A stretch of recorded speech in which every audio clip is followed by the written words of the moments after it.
si Sir Migo. Baba pa rin ako. At si Sir Migo lang naman ang hindi nakatsa sa akin. Pero ang ibang tao. Tingin ka naman sa salamin pag may tayo. Tingnan mo, di ka pangit. Lalo na kung hindi ka kuba.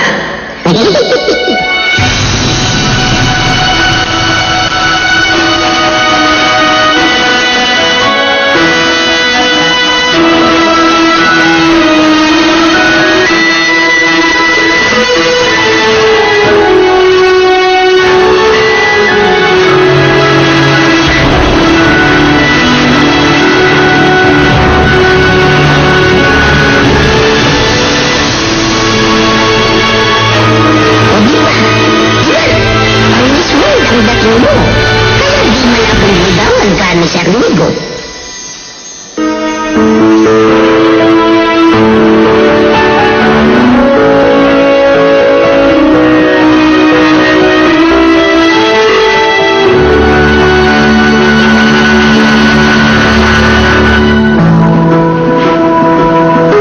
Siguro nga, matandaan ako hindi ako kuba.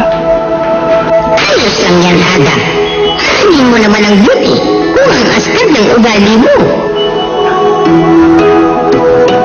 Ang sabi ng nanay ko dati yan ah. Kaya kahit nilalait siya ng mga tao, hindi ko rin siya sumusuko. Saan kaya si Inay, no? Saan kaya nalagay niya? Siguro, kasama ko si Inay. Papalakasin yung loob ko. Sasabihin niya sa akin kung anong dapat hindi ko gawin.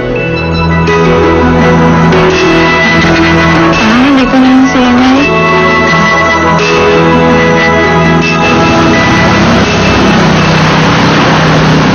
Ito yun ba? Oo.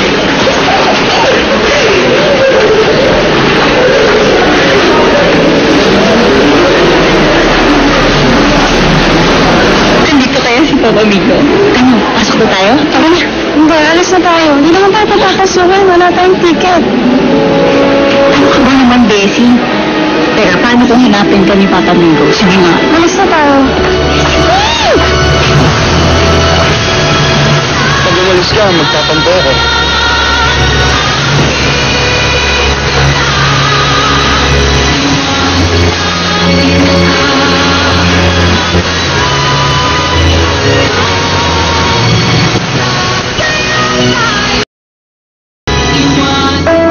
Tara, pasok na tayo sa loob. Tara!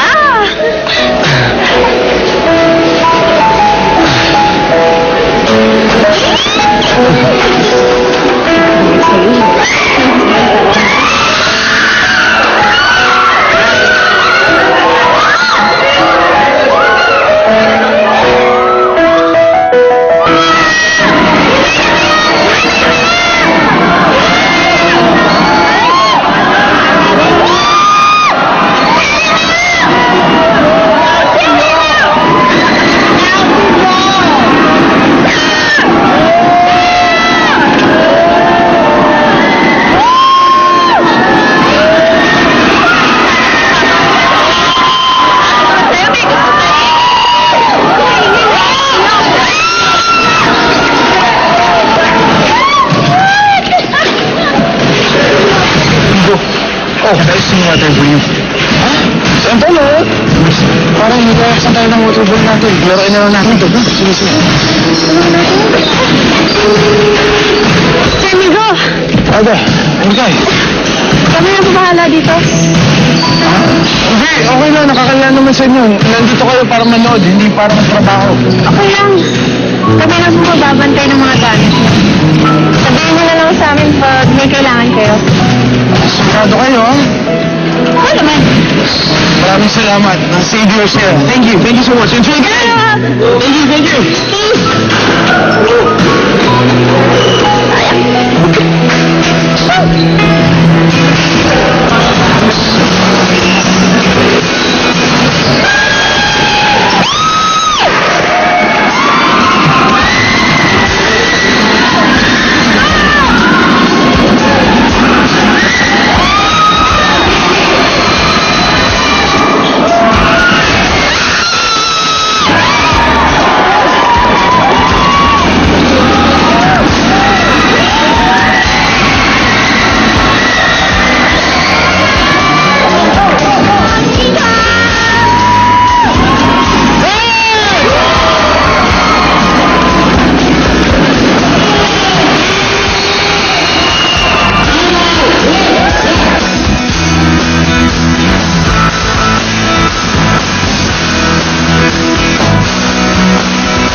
shota ni Sir Migo?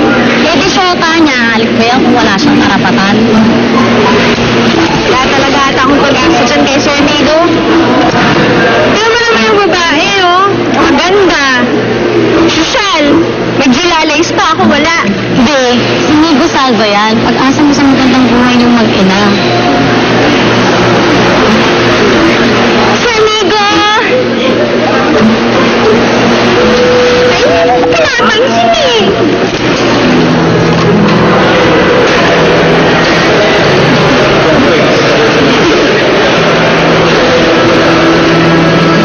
Alam ko kung ba't ka malungkot. Dahil doon sa babae niya. Sabi ko naman sa'yo eh. Salamat nga po naman. Salamat ah. Ano mo nga mo gustuhan? May girlfriend na pala siya. May, alam mo, nagulat din ako eh. Akala ko pa naman, ikaw magiging jowa ni Papa Migo. Sayang? Bro, nakita mo ba si Ada, yung bagong team assistant natin? Hindi. Nasa kanya kasi yung gamit ko eh. Paano? Malamang ah. Sige, ingat. Saan punta yun?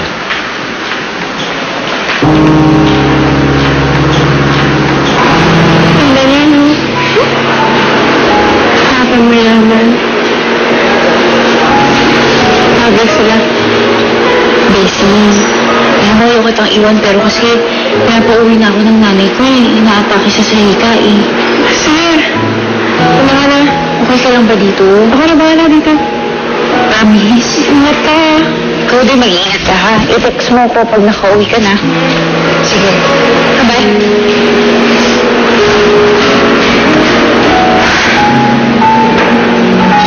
You looking for something?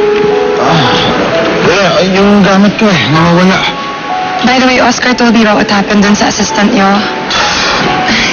Malas talaga sa tao. Niliyasan na nga kayo. Nanakawan pa kayo. Kaya nga eh, nakakainis. Because of what happened today, naalala ko ulit yung nangyari kay Daddy. Yung ninakaw ko sa business partner niya. Nalugi yung kumpanya namin. Tapos diba naghirap kayo and namatay yung daddy mo because of depression. Look, Migo, I'm sorry for having to remind you about what happened to Tito Fernan. Pero I think mas makakatulong yun sa pag-ingat mo sa mga nakakasama mo. Anyway, maghahanap na naman ako ng bagong assistant niyo, ha? Kasi ang dami-daming taong nagkalat dyan na you think you can trust them pero pag nalakawan ka lang nila. Sana huwag ka magtiwala ng agad-agad. Yeah, I guess so. Hanapin ko ng gamit ko, okay? Okay.